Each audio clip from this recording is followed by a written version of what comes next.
Le président de la République Alassane Ouattara a participé au sommet de la francophonie samedi et hier dimanche à Dakar au Sénégal. Au cours de son séjour à Dakar, le chef de l'État ivoirien a reçu le nouveau commissaire européen à la coopération au développement, Neven Mimica. Samedi et dimanche donc à Dakar au Sénégal, c'était le 15e sommet de la francophonie. Ce sommet a vu la désignation hier de la Canadienne Michaëlle Jean comme secrétaire général de la francophonie. Le 1er décembre de chaque année, c'est la journée mondiale de lutte contre le sida. Environ 78 millions de personnes sont infectées dans le monde. 39 millions sont décédées de maladies liées à cette pandémie. Mesdames et messieurs, bienvenue et merci de regarder RTI 1. Le président de la République, Alassane Ouattara, a participé au sommet de la francophonie samedi, hier dimanche à Dakar, au Sénégal. Après ce sommet, le chef de l'État ivoirien va se rendre en France et en Arabie saoudite. Au cours de son séjour à Dakar, le président Alassane Ouattara a reçu, avant de quitter la capitale sénégalaise, le nouveau commissaire européen à la coopération et au développement, Neven Mimica. Viviane Aïma. Réunis dans le cadre du 15e sommet de la francophonie à Dakar, le nouveau commissaire européen à la coopération et au développement, Neven Mimica, s'est entretenu avec le président de la République, Alassane Ouattara, sur la coopération de l'Union européenne avec la Côte d'Ivoire, une coopération jugée satisfaisante par l'Europe. Nous avons discuté d'un certain nombre de sujets et je lui ai affirmé que l'Union européenne était engagée à poursuivre la coopération. La Côte d'Ivoire est un exemple pour la région et pour l'Afrique. Et c'est un pays qui a su tirer le meilleur parti des programmes de développement et de coopération. Nous allons poursuivre ce processus, nous allons essayer de renforcer cette coopération et dans la perspective des élections qui se profilent à l'horizon. Le ministre d'État, ministre des Affaires étrangères de Côte d'Ivoire, Charles Dibi Koufi, lors de ce sommet, a eu une rencontre d'échange avec le secrétaire d'État aux Affaires extérieures du Mexique, Carlos de Casa. Et nous allons rester avec notre envoyé spécial, Viviane Aïma, qui nous en parle. Le Mexique, pays d'Amérique latine qui vient de faire son entrée dans la francophonie comme membre observateur au cours de ce 15e sommet à Dakar, veut marquer son rapprochement par l'ouverture de sa toute première ambassade en Afrique de l'Ouest francophone qui sera basée à Abidjan. Le secrétaire d'État aux Affaires extérieures du Mexique, Carlos de Casa, s'est entretenu sur ce sujet avec le ministre d'État, ministre des Affaires étrangères, Charles Dibi Koufi. On a l'idée partagée de renforcer nos liens d'amitié et de coopération entre la Côte d'Ivoire et le Mexique. Et je viens d'annoncer à votre ministre des Affaires étrangères que le Mexique a décidé d'ouvrir une ambassade résidente dans votre pays à deuxième partie de 2015, le deuxième semestre. De cette façon-là, on va réciproquer le fait que la Côte d'Ivoire a déjà une ambassade au Mexique. Nous avons tout un programme pour resserrer nos liens avec l'Afrique. Une partie de cela, c'est le fait qu'on est admis à la francophonie. Ça nous donne un espace additionnel de dialogue, de rapprochement. Nous vous le disions à l'instant, samedi et dimanche, c'était le 15e sommet de la francophonie qui s'est déroulé à Dakar, au Sénégal. Ce sommet a vu la désignation hier de la Canadienne Michaëlle Jean comme secrétaire générale de la francophonie. Elle succède à Abdou Diouf. Trouver un successeur à Abdou Diouf, c'était le principal enjeu de ce 15e sommet de la francophonie. Et c'est la Canadienne Michaëlle Jean qui l'emporte. À 57 ans, l'ex-gouverneur général du Canada, d'origine haïtienne, est la nouvelle secrétaire générale de l'OIF. C'est la première fois qu'une femme dirige la francophonie. Cet automne, nous l'avions rencontrée à Paris. Elle disait vouloir défendre le français, bien sûr, mais aussi les droits de l'homme. J'estime que vraiment lutter pour la dignité, pour les droits, pour les libertés, pour l'état de droit, pour de meilleures conditions de vie, c'est aussi faire cela, c'est s'assurer qu'il n'y ait plus d'hommes et de femmes et d'enfants dans des situations de non-droit. La francophonie ne sera donc pas présidée par une personnalité africaine, c'est inédit. Pourtant, Michaël Jean était opposé à 4 candidats, tous africains. Les discussions ont été longues et très compliquées. À la mi-journée dimanche, au second jour du sommet, les 57 délégations ne s'étaient toujours pas mis d'accord. Un vote a même été envisagé. Cela aurait été une première dans l'histoire de l'organisation. Finalement, Michaël Jean a fait consensus. Elle prendra ses fonctions en janvier. Revenons en Côte d'Ivoire où le Premier ministre Daniel Kablan-Duncan a lancé les travaux de réhabilitation de la route Ferkessé-Dougou-Wangolo-Dougou, longue de 46 km. Les travaux sont prévus pour durer 18 mois pour un coût d'environ 20 milliards de francs CFA. Léon Broukwame.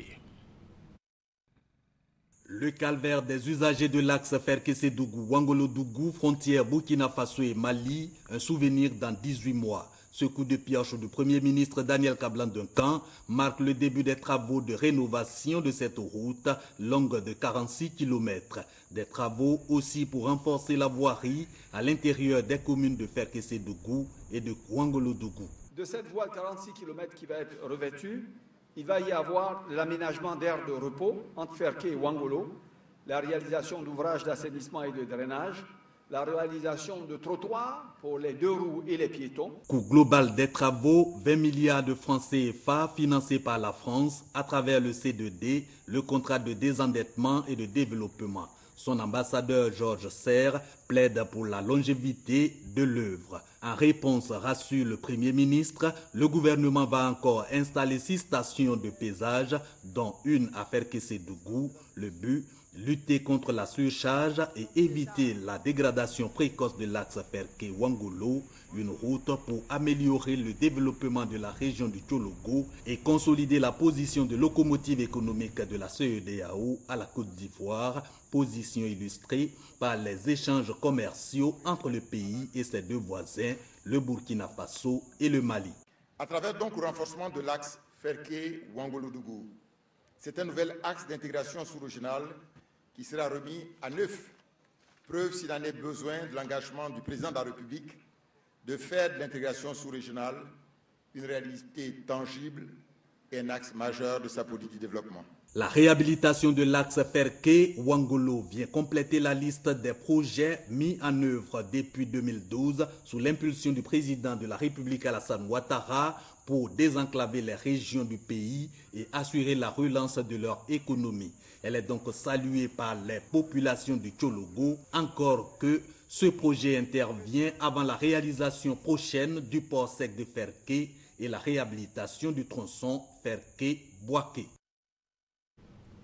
Le 1er décembre de chaque année est la journée mondiale de lutte contre le VIH-Sida. Que pensent les Ivoiriens de cette journée et quelles sont les grandes actions menées par le programme national de prise en charge médicale des personnes vivant avec le VIH-Sida? Nous écoutons à ce sujet quelques Ivoiriens. Je pense que c'est une journée très importante parce qu'il faut consacrer un jour à ceux qui souffrent de cette maladie. Mais que ce jour aussi soit un moment pour nous tous de prendre aussi conscience pour ceux qui ne sont pas malades.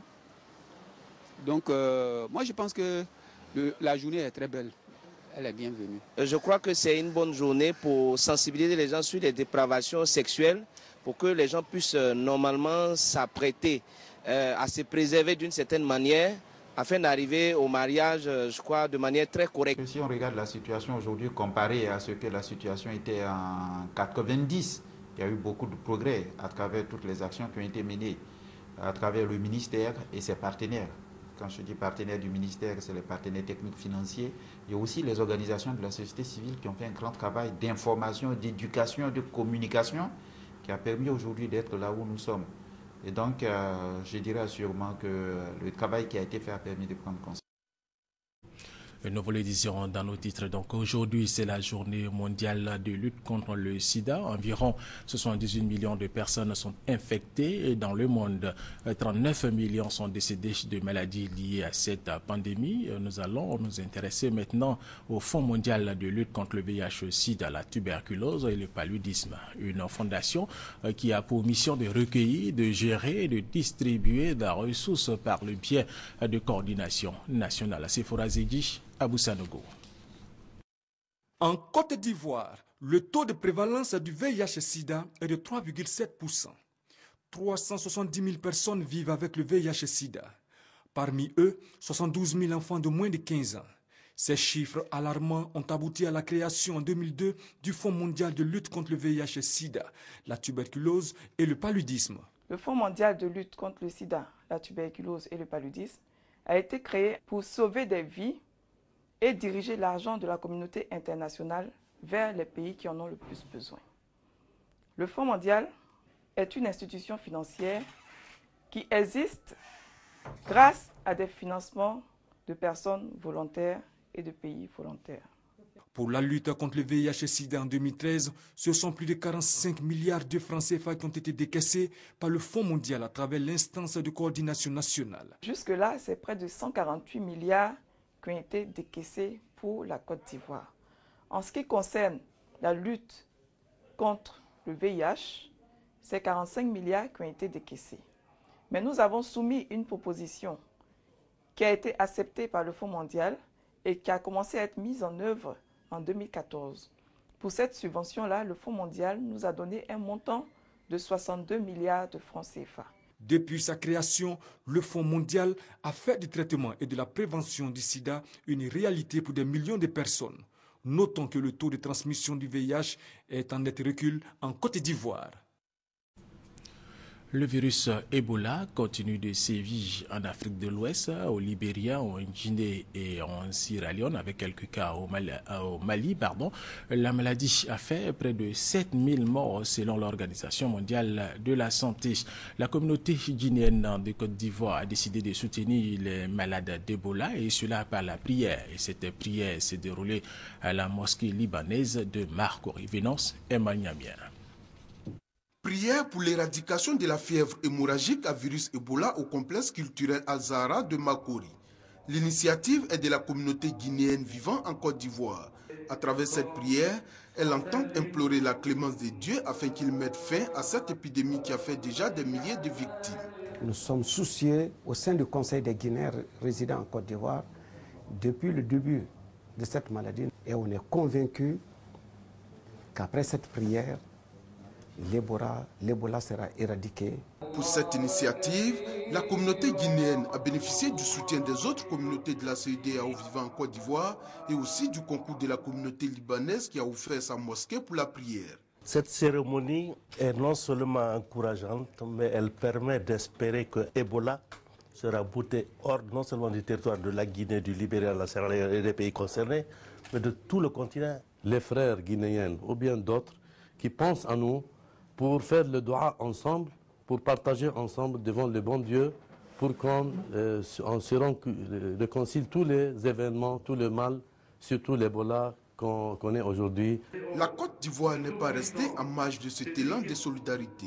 En plus des nombreux fidèles musulmans ivoiriens présents à cette prière, le gouvernement était représenté par le ministère de l'Intégration et des Ivoiriens de l'étranger.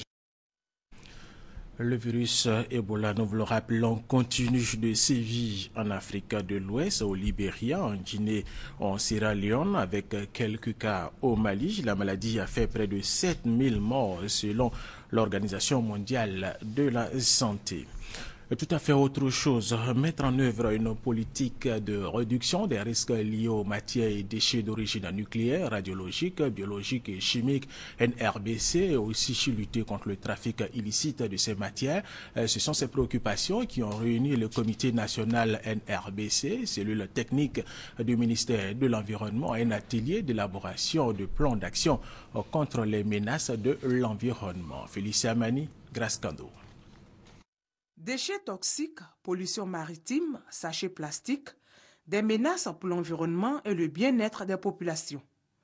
Pour réduire les risques liés à ces matières radiologiques, biologiques et chimiques, un atelier d'élaboration de plans d'action se tient. Si vous vous souvenez, en 2006, il y a eu déjà le déversement des déchets toxiques en Côte d'Ivoire. Donc l'initiative vise à réduire les risques liés aux matières et déchets d'origine radiologique, nucléaire, chimique et biologique, ainsi que la lutte contre le trafic illicite des dites matières en Côte d'Ivoire. Au terme de 2 jours de travaux qui constituent la dernière séance de révision du plan d'action national 2015, le ministère de l'Environnement, de la Salubrité urbaine et du Développement durable et le Comité national vont dégager des stratégies de lutte contre les menaces et risques liés à l'environnement. Le Fonds interprofessionnel de la solidarité EVA était en assemblée générale cette fin de semaine, précisément vendredi dernier. Cette organisation a fait le point de ses activités 2013-2014 et s'est prononcée sur les problèmes qui minent la filière depuis le début de l'année.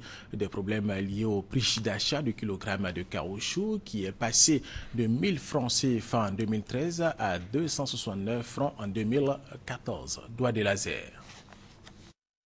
Le prix du kilogramme du caoutchouc naturel fixé à 1000 francs CFA en 2013 connaît une baisse considérable cette année 2014. Le prix bord champ varie entre 269 et 280 francs CFA le kilogramme, une chute importante qui impacte négativement la vie des planteurs. On n'arrive plus à supporter les charges, à nos seigneurs qu'il faut payer, il faut entretenir les plantations. On a aussi pris des prêts à la banque, les banquiers nous poursuivent. Aujourd'hui, on ne peut plus répondre à la scolarité de nos enfants. Plus de 30 000 planteurs d'EVA culture souffrent de la baisse des prix du latex en Côte d'Ivoire. Au cours de cette assemblée générale du Fonds interprofessionnel de solidarité EVA, FICH, les problèmes qui minent la filière sont examinés afin de trouver des solutions adéquates. Il s'agit entre autres de l'organisation de la filière et du prélèvement de 50 francs CFA, la taxe sur le prix d'achat du kilo du latex. Nous avons un objectif, prendre en compte tout ce qui est susceptible d'améliorer les ressources des planteurs. Que tous ces montants qui ont été prélevés soient reversés aux planteurs. Nous avons mis dans toutes les régions agricoles de Côte d'Ivoire des pompes bascules pour permettre à tous nos planteurs qui sont loin de l'usine que nous avons montée de maintenir le prix du caoutchouc à un niveau raisonnable en fonction de ce qui est sur le marché mondial. Chaque année, la Côte d'Ivoire produit plus de 250 000 tonnes de caoutchouc naturel, dont 115 000 tonnes fournies par les membres du Fonds interprofessionnel de solidarité EVA, FICH. Restons dans le domaine de l'agriculture. Le projet d'appui au secteur agricole vient de tenir un atelier à Zopé. Cet atelier vise à expliquer aux agences d'exécution du dit projet et aux organes de régulation des filières agricoles les mécanismes de programmation, de suivi, évaluation et de gestion financière. Kwasi Mamadou. Les agences d'exécution du projet d'appui au secteur agricole autour d'une même table. La PROMAC, Association des producteurs manufacturiers de caoutchouc, et l'AIPH, Association interprofessionnelle des filières de palmiers à huile, et les organes de régulation des binômes café, cacao et coton en arcade. Toutes ces structures sont instruites sur les procédures de planification du passage de marché et de gestion financière. Des formations animées par des experts de la Banque mondiale et des régies financières. Le PSAC est un projet d'envergure nationale. L'État met les ressources publiques à disposition des filières agricoles pour réaliser des activités qui leur semblent prioritaires et qui auront un impact sur l'emploi des jeunes, sur l'autonomisation des femmes en milieu rural, sur l'amélioration du cadre de vie de façon générale en milieu rural. Le projet d'appui au secteur agricole est financé à plus de 115 milliards de francs CFA par la Banque mondiale. Il est destiné aux producteurs de café, de cacao, de palmiers à huile, de VA, du coton et de l'anarcade. Objectif, faciliter l'accès aux technologies agricoles et au marché. 8 régions sont concernées, à savoir la Nawa, la Mey, le Beké, le Poro, le Tchologo, le Ambol, la région du Gontougo et celle de la Bagoué. Et c'est un reportage de Kwasi Mamadou. Après son élection à la tête de la Fédération nationale des artisans de Côte d'Ivoire, le président de la dite organisation était face à la presse. Il a invité l'ensemble des artisans à l'union, à l'entente et à la cohésion. Il s'est aussi prononcé sur les actions qui doivent être menées pour le bien-être des artisans de Côte d'Ivoire. Témoin pour RTI 1, Abou Sanogo. La Fédération nationale des artisans de Côte d'Ivoire, FENAPSI, a un nouveau président depuis le dimanche 23 novembre dernier. Il s'agit de Vassidiki Fatiga. Après son élection à la tête de cette structure, il entend donc œuvrer pour le bien-être des artisans de Côte d'Ivoire. Pariant sur l'organisation, la mobilisation et la cohésion qu'il veut apporter au cours de son mandat, Vassidiki Fatiga espère contribuer à l'émergence de la Côte d'Ivoire à l'horizon 2020. Pour cela, il invite tous les artisans à soutenir les actions de développement du chef de l'État, Alassane Ouattara. Je demande les uns et les autres de venir pour qu'on travaille ensemble. Le président de la République, Alassane Ouattara, compte beaucoup sur les artisans. Nous sommes prêts à l'accompagner à l'émergence à l'horizon 2020. Entouré des membres de son bureau prêts à l'accompagner dans sa mission de révalorisation et de redynamisation de la fêtière des artisans, le président de la FENAPSI entend créer un cadre d'échange et de concertation en collaboration avec la direction de l'artisanat, la Chambre nationale des métiers et le Centre des ressources professionnelles pour la formation en alternance, la création des GIE, la formation des formateurs pour une formation qualifiante, susciter l'adhésion des artisans à l'assurance maladie pour une couverture sociale garantie et chercher des sources de financement en vue de la mise en place de fonds de garantie permettant aux artisans d'accéder à des crédits afin d'améliorer leurs activités. Les populations d'Azadji Awa ont célébré la fête des Ignam. C'est une fête qui symbolise une nouvelle année en pays Abèche. Notre reporter Serge Kolia s'est rendu à Azadji Awa pour suivre cette fête pour RT1. Voici son reportage. La communauté Abé d'Azadji Awa a fêté dans la joie et dans l'allégresse la fête d'Ignam. Cette célébration, dénommée le Giga en langue locale Abé, a un sens de purification. Se purifier en se trempant dans la rivière du village. Les outils qui ont servi aux travaux champêtres bénéficient également de ce bain de jouvence. Ce moment est synonyme de nouvelle année et de nouveau départ pour toute la population. La fête d'Ignam donne également l'occasion de régler les problèmes au sein des grandes familles du village. Le nouvel an, chez les abbés du canton Kos, marque surtout la sortie de la génération Guéou. Le chef du village d'Azadji Awa, Akoakou Omer, a souligné l'opportunité d'une telle célébration. Le parrain de la fête d'Ignam à Azadji Awa, Konan Yao Patrice, s'est réjoui du caractère authentique et culturel de l'événement en pays abbé. Le chef de terre a pour sa part béni le lieu de la cérémonie avant d'en faire autant pour toute la population d'Azadji Awa. Autre sujet dans cette édition, la formation des chefs traditionnels et coutumiers de la région de la Méché. Elle a eu lieu à Miadza, dans le département d'Azopé. Cette formation devra contribuer au règlement des problèmes des chefs traditionnels de cette région de la Côte d'Ivoire. Honorine Agnégori. Le directeur général de l'administration, Amani Ipou, représentant le ministre d'État, ministre de l'Intérieur et de la Sécurité, Ahmed Bakayoko, a félicité le président du conseil régional de la Mé, le ministre Patrick Achi, pour avoir pensé à la redynamisation de la chefferie traditionnelle à travers un séminaire.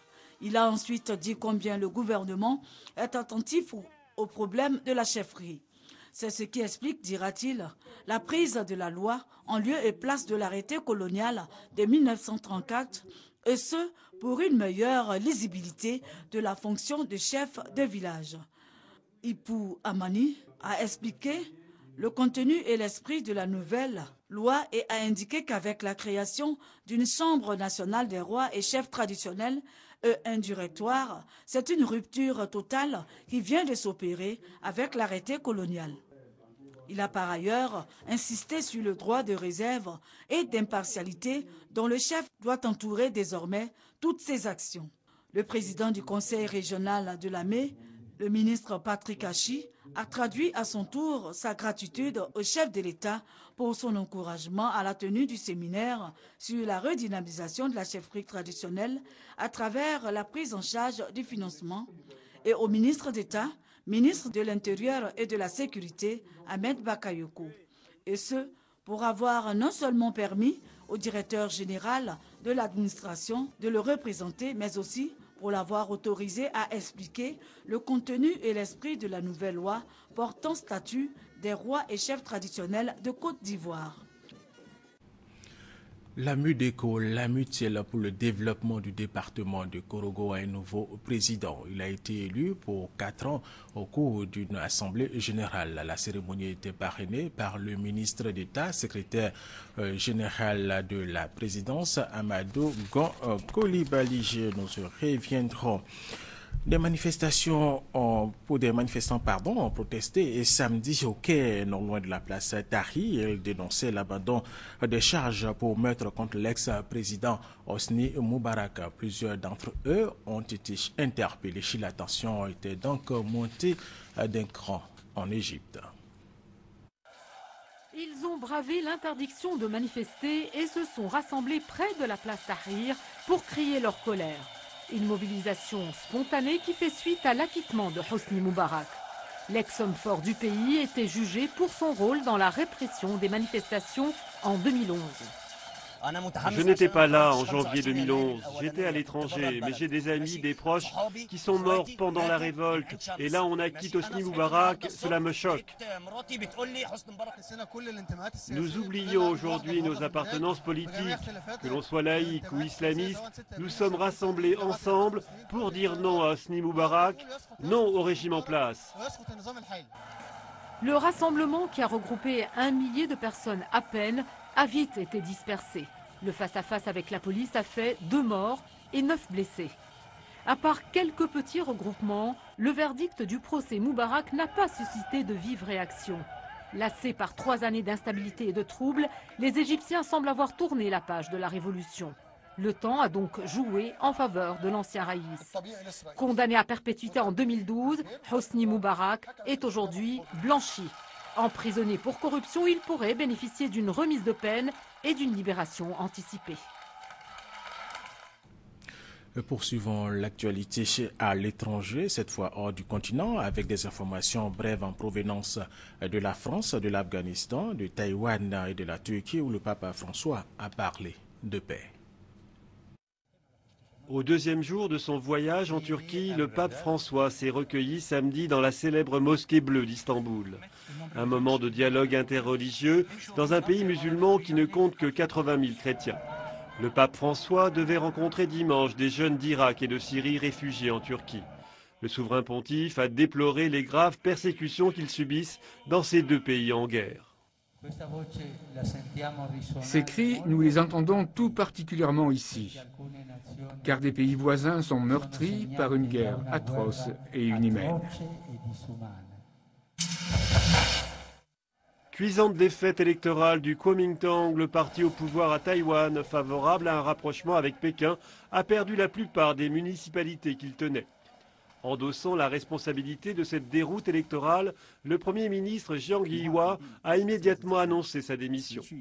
Le recul du Kuomintang s'explique par les difficultés économiques, mais surtout par des craintes face à l'influence grandissante de la Chine. Ces élections locales sonnent comme un avertissement avant l'élection présidentielle de 2016. La capitale afghane frappée par une dizaine d'attentats revendiqués ces derniers jours par les talibans. Samedi soir, un ressortissant sud-africain et ses enfants ont été tués dans une attaque contre une mission chrétienne. La veille, 2 attentats suicides ont provoqué la mort de soldats américains et d'un Britannique. Une violence qui a provoqué la démission du chef de la police de Kaboul. Une situation jugée inquiétante, un grand nombre de soldats de l'OTAN doit quitter le pays avant la fin décembre. Nicolas Sarkozy reprend les rênes de l'opposition. Il a été élu samedi à la présidence de son parti, l'UMP, avec 64,5% des voix. Il faudra toutefois compter avec Bruno Le Maire, qui opère une véritable percée, avec près de 30% des suffrages. Une victoire, mais pas un triomphe pour Nicolas Sarkozy, un score qui pourrait compliquer sa stratégie de retour pour la présidentielle de 2017. Rappelons pour terminer que le 1er décembre de chaque année, aujourd'hui donc, c'est la journée mondiale de lutte contre le sida. Environ 78 millions de personnes sont infectées dans le monde. 39 millions sont décédés de maladies liées à cette pandémie. Et les recherches se poursuivent pour trouver définitivement le remède à cette maladie et il y a de l'espoir. Fin de cette édition. Merci de l'avoir suivi. Restez avec nous sur RTI 1.